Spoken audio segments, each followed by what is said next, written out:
好奇心に従って動くことは自分は得意な方だと思っていました。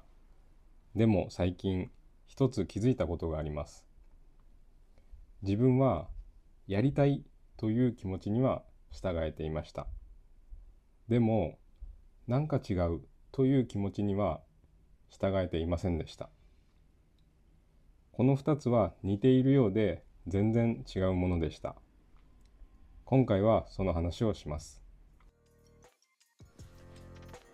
面白そうだと思ったらすぐ動く。自分はずっとそうやって生きてきました。留学の時もそうでした。留学のチャンスが来た時、ただ、面白そうだなと思ってワクワクだけで飛び込んでいきました。ただ、その先どうなるかとか細かいことはあまり考えていませんでした。周りからは行動力あるねと言われることもありました。好奇心に従って動くことにはあまり迷いがなかったように思います。でも実際に留学で現地に行ってみると、思っていたのとは少し違いました。理想よりも現実の方がだんだん色が濃くなっていきました。日常のことが想像以上に大変で、研究テーマも途中から本心とは少し違うと感じるようになりました。あれ？これって本当に自分がやりたいことだっけ？そんな風に思う瞬間が少しずつ増えていきました。研究の方向性を変えたいとも思いました。でも自分には会社とのつながりであったり、いろいろなしがらみがあって結局変えられませんでした。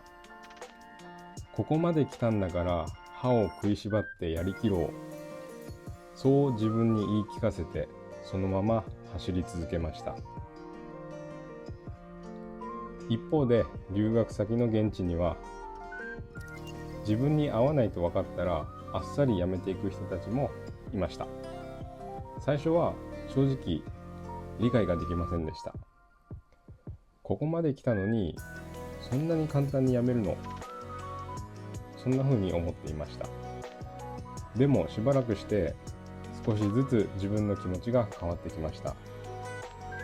あっさりと辞めていく人たちを見ていいなと思うようになりました。自分にはそれができなかった。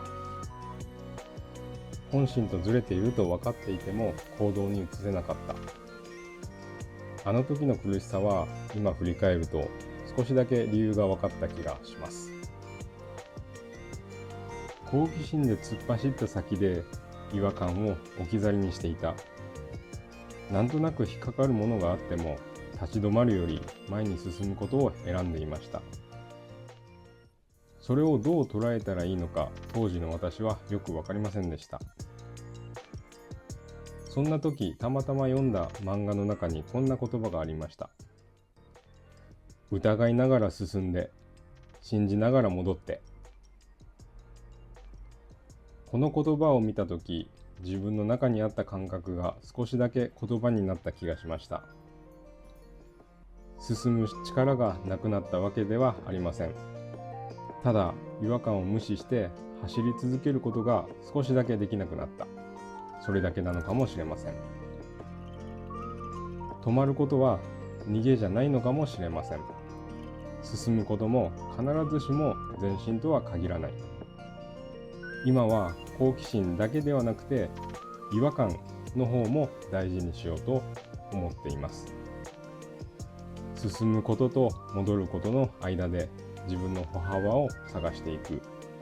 最近はそんな感覚で生きています。